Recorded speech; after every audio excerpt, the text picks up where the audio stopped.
युतीच्या ज्या बैठका चालू आहेत त्या मनाच्या विरोधात सुरू आहेत. वरिष्ठांच्या आदेश आलाय म्हणून सुरू आहेत. आमच्या ज्या बैठका चालू आहेत त्या मनापासून मागच्या 15 दिवसापासून सुरू आहेत. मागचे वर्षभर एकमेकांच्या उरावर हे लोक बसले आणि आज अचानक वरिष्ठांचा आदेश आला की एकत्र लढा. याने एवढी भरती करून ठेवली आहे ना की त्यांचं तुम्ही काय करणार आहात ना. आज आम्ही महापालिकेच्या आयुक्तांची भेट घेतलेली आहे आणि त्याच्या मागचं कारण असं आहे की तुम्हाला सगळ्यांना माहिती आहे की निवडणुकीची प्रक्रिया सुरू झालेली आहे आणि अनेक इच्छुक उमेदवारांना NOCs घेण्यासाठी विविध प्रभाग समितीमध्ये फिरावं लागतं. सो आम्ही त्यांना विनंती केलेली आहे की सर्वच प्रभाग समितीच्या NOCs एकाच जागी मिळाव्या. एक खिडकी योजनेची सुरुवात करावी. सो आज आम्ही त्यांना मागणी केली होती की एक खिडकी योजना ही सुरुवात ठाणे महानगरपालिकेत त्याची सुरुवात व्हावी. आयुक्तांनी तात्काळ त्या गोष्टीला मान्यता दिली आणि उद्यापासून ठाण्यातल्या जेवढ्या परवानग्या आहेत, जेवढ्या इच्छुक उमेदवारांना लागणाऱ्या परवानग्या आहेत त्या एकाच जागी मिळतील. त्याची घोषणा ते आज संध्याकाळपर्यंत करतील. अविनाशजी, महाविकास आघाडीची बैठका होत कारण की महायुतीच्या बैठका सुरू आहेत. ठाण्यामध्ये देखील बैठका झाल्या, त्या काय नेमकं ठरलेलं आहे आणि काय एकंदर सांगाल की कशा प्रकारे जागा वाटप? युतीच्या ज्या बैठका चालू आहेत त्या मनाच्या विरोधात सुरू आहेत.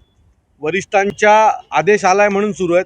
आमच्या ज्या बैठका चालू आहेत त्या मनापासून मागच्या 15 दिवसापासून सुरू आहेत आणि मनापासून आम्ही ज्या काही जागा वाटपाचा तिढा आहे तो आमचा सुटला आहे. खरं तर आमचा तिढा नव्हताच. आमच्याकडे आमच्या पहिल्या दिवसापासून सर्व शिवसैनिक किंवा महाराष्ट्र सैनिक असतील, राष्ट्रवादी काँग्रेसचे जे पदाधिकारी असतील, त्यांचं उद्दिष्ट साफ आहे की भारतीय जनता पक्ष शिवसेनेला सत्तेपासून लांब ठेवणं आणि त्याच्यासाठी एखाद जागा कमी आली तरी चालेल.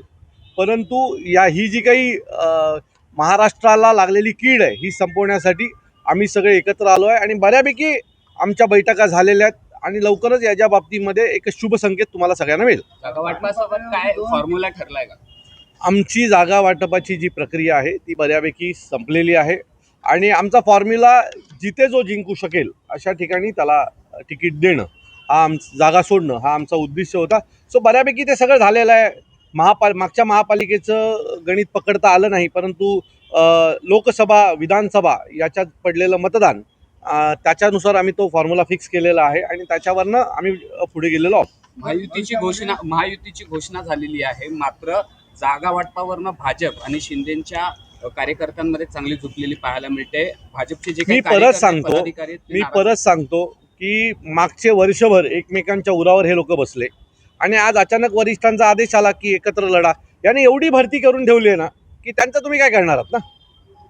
तुम्ही एकेका प्रभागामध्ये 25-25 लोक पक्षप्रवेश घेतलेले आहेत. आता त्यांचं करणार काय? तुम्ही भाजी घालणार त्यांची?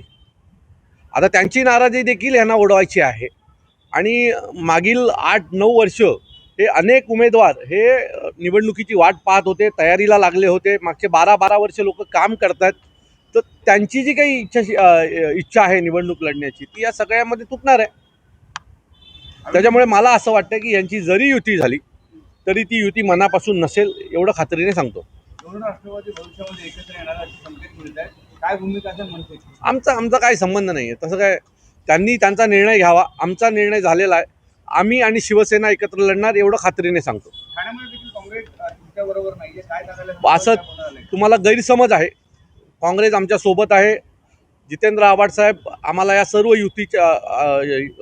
युतीच्या बाबतीमध्ये मार्गदर्शन करत आहेत. त्यामुळे हा गैरसमज आहे की आमच्यासोबत कोणी नाही. आम्ही सगळे एकत्र आहोत आणि तुम्हाला पुढच्या 4-5 दिवसात ते कळेल आम्ही कोण कोण एकत्र आहोत ते.